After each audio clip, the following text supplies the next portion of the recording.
but you must hold the cam up. Otherwise the tension off all of these is going to push that out of the way, and then the little springs on the back, tip him over, these little springs will flick out of these holders and the whole thing starts to come to pieces. So you've got to put zip ties on like we've got here, holding this firmly back into position in its spots back here and here, then the whole thing will come up all together. So you've not only got to hold those lifters on, you've also got to hold this whole camshaft back in position as well, then the whole thing will come off without coming undone. So we can then undo the next rail and take that one out, and this one's going to be, there's not a spring tension on everything apart from the valve springs are going to press up, so less of a worry. Just got to have that oil gallery undone as we said, and remember on refitting it not to have it down that way, because that carrier will be down over on top of it, so you might not be able to twist it over again. Yeah. So that's where it should be belong, but otherwise we can just unclip that. Perfect. Put it aside. Because all the valves, wherever it's rolling, the valves are going to lift it when it's coming out as carriers. But the vac pump, you can see there's a bit of a keyway. The vac pump gets run off the cam. Yeah. So now it'll slot out of that, and you can just slot it back in the same way when it goes back in. Yeah, you can see that keyway up on the vac pump. Yeah, it's loose, so it can slot nicely into the back in the right way where the keyway is. That's fixed on the end of the cam because it's a drive. You've got to remember that this is towards this side of the car. I won't say passenger side, but where the motor's tilting over, so these sections here are on the outside, not the inside. That's the right way. You don't want to be 180 degrees out. So now that the cams are both out of the way, the rockers are all off. So now we're going to be using the compressed air method. If you have a look on YouTube, you'll also see people do it with rope, sticking rope in there and then winding the cylinder up, although we're locked at top dead center, so you're going to muck up your timing if you do that. So this is going to put compressed air in, which is going to hold the valves up from the bottom. So we're going to compress up number 1 and then do all 4 valve stem seals, and then work our way down, compress up number 2 and do all 4 valve stem seals. So we'll just show you how to do 1, but then you've got to do it 16 times to actually get to change out the valve stem seals. If you have a look here, you'll see a spring which is compressed down, held in place. There's a spring here, there's a spring cap here, and then there's what they call little collets. Little collets are these guys here. You can see the thread that's on them, and they go down and they go onto the shaft, and then when the spring cap comes up, it holds them. That's on an angle, as you can see there, and that then holds them in place. So you've got to lift those out. They're just best lifted out with a little magnet.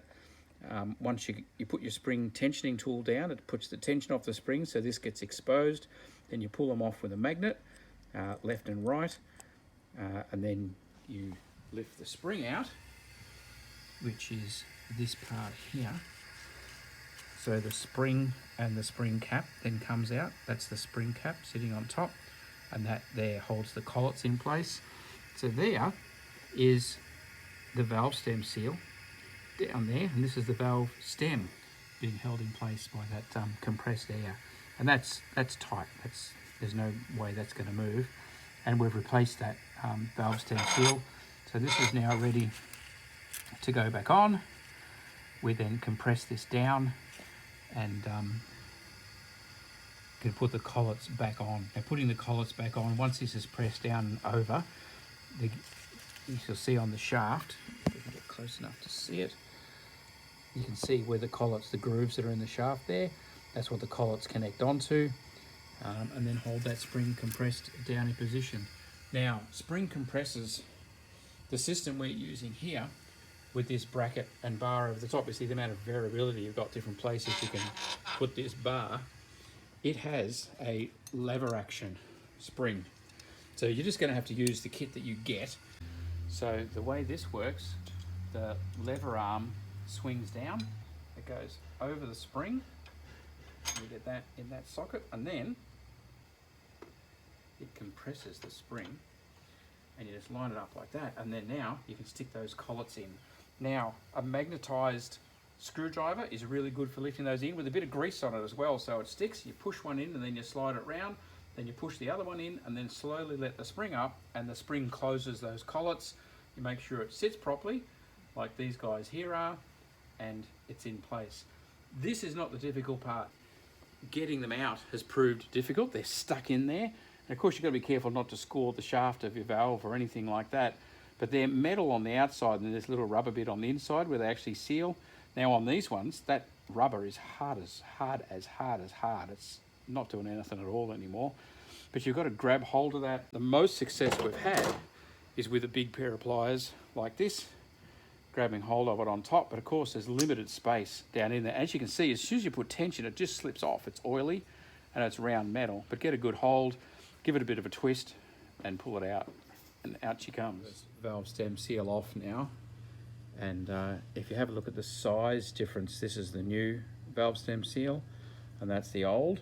There is such a massive difference in the size of the hole.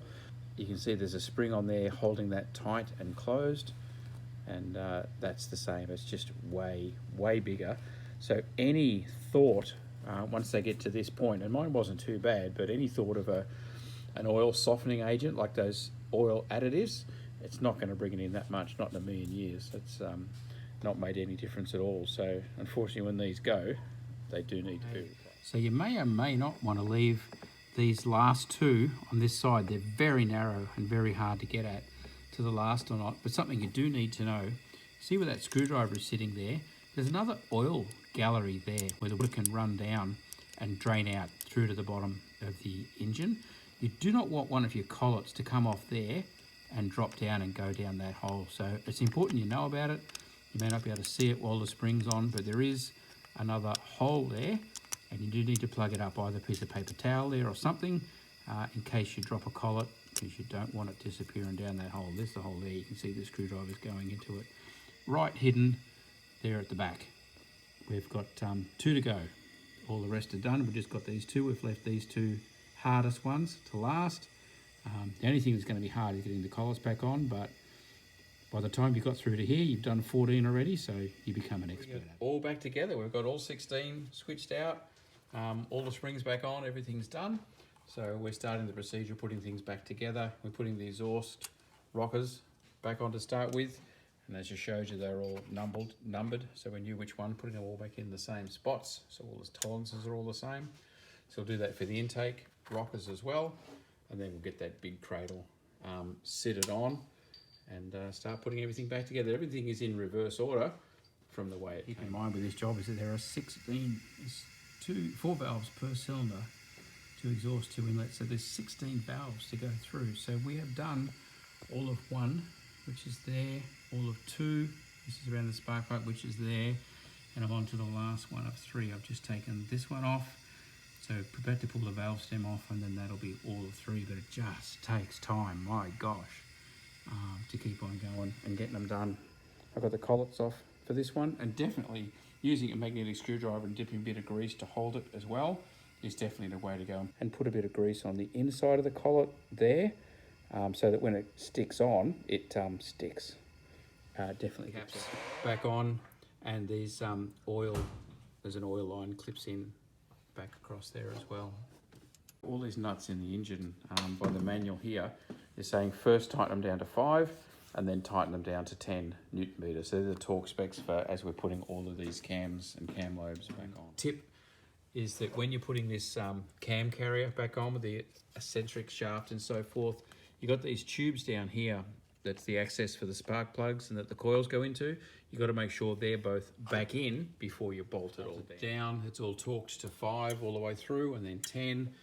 Got an oil line to put back on here. Don't forget that. But now that she's all torqued down and set, we're going to clip and hope nothing goes tween in the process. So far so good.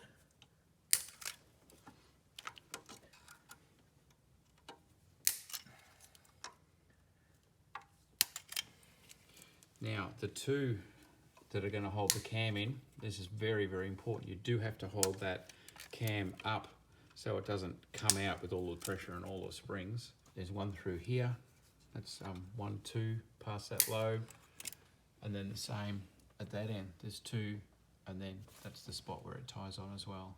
Very important that you hold the camshaft, this here, up as well and in place.